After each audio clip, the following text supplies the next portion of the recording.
या देवी सर्वभूतेषु मां ब्रह्मचारिणी रूपेणी संस्थिता नमस्तस्यै नमस्तस्यै नमस्तस्यै नमो नमः।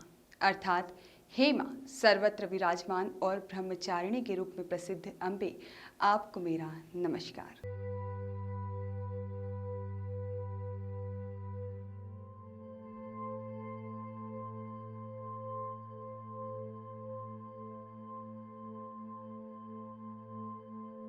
नमस्कार, मैं निकिता श्रीवास्तव कैनन न्यूज में आपका स्वागत करती हूँ। नव दुर्गा की आराधना का पर्व नवरात्रि शुरू हो चुका है। इसी कड़ी में कैनन न्यूज लाया है आपके लिए एक खास कार्यक्रम, जहां हम आपको बताएंगे नव दुर्गा के प्रत्येक रूप के बारे में।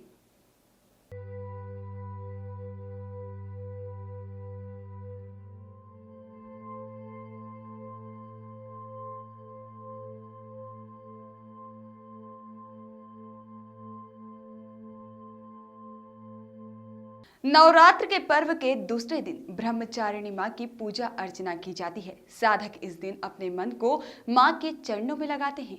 ब्रह्म का अर्थ है तपस्या और चारिणी यानी आचरण करने वाली। इस प्रकार ब्रह्मचारिणी का अर्थ हुआ तप का आचरण करने वाली। इनके दाहिने हाथ में जप की माला एवं बाहिने हाथ में कमंडल रहता है। पूर्व जन्म में इस देवी ने हिमालय के घर पुत्री रूप में जन्म लिया था और नारद जी के उपदेश से भगवान शंकर को पति रूप में प्राप्त करने के लिए घोर तपस्या की थी। इस कठिन तपस्या के कारण इन्हें तपचारिणी अर्थात ब्रह्मचारिणी नाम से जाना गया।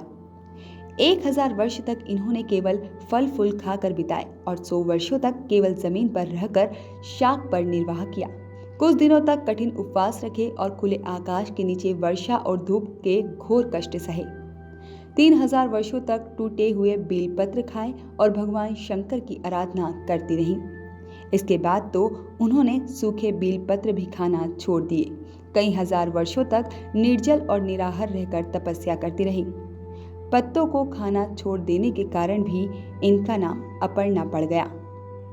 कठिन तपस्या के कारण देवी का शरीर एकदम क्षीण हो गया था। देवता, ऋषि, सिद्धगण, मुनि सभी ने ब्रह्मचारिणी की तपस्या को अभूतपूर्व पुण्यकृत बताया, सराहना की और कहा कि हे देवी, आज तक किसी ने इस तरह की कठोर तपस्या नहीं की। यह तुम्ही से संभव थी। तुम्हारी मनोकामना परिपूर्ण होगी और भगवान चंद्रमौली शिव तुम्हें पति रूप में प्राप्त होंगे। अब तपस्या छोड़कर घर लौट जाओ, जल्द ही तुम्हारे पति तुम्हें बुलाने आ रहे हैं। मां ब्रह्मचारिणी को प्रसन्न करने के उपाय के बारे में अब जान लेते हैं, जिसके द्वारा भक्त अपनी सारी मनोकामनाएं मां से पूरी करा सकते हैं। मां को गुड़हल और कमल का फूल बेहद पसंद है और इसलिए इनकी पूजा के दौरान इन्हीं फूलों को देवी के चरणों में अर्पित करें। चूंकि मां को चीनी और मिश्री काफी पसंद है, इसलिए मां को भोग में चीनी, मिश्री और पंचामृत का भोग लगाएं। मां ब्रह्मचारिणी को दूध और दूध से बने व्यंजन अति प्रिय होते हैं, इसलिए आप उन्हें दूध से बने व्यंजनों का भोग भी लगा सकते हैं। इस भोग से देवी ब्रह्मचारिणी प्रसन्न हो जाएंगी और आपकी मनोकामना पूरी होगी। मां दुर्गा का यह दूसरा स्वरूप भक्तों को अनंत फल देने वाला है। इनकी उपासना से मनुष्य में तप, त्याग, वैराग्य, सदाचार की वृद्धि होती है। इनकी कृपा से साधक का मन कभी अपने कर्तव्य पथ से विचलित नहीं होता। मां ब्रह्मचारिणी की कृपा से साधक को सर्व सिद्धि और विजय की प्राप्ति होती है।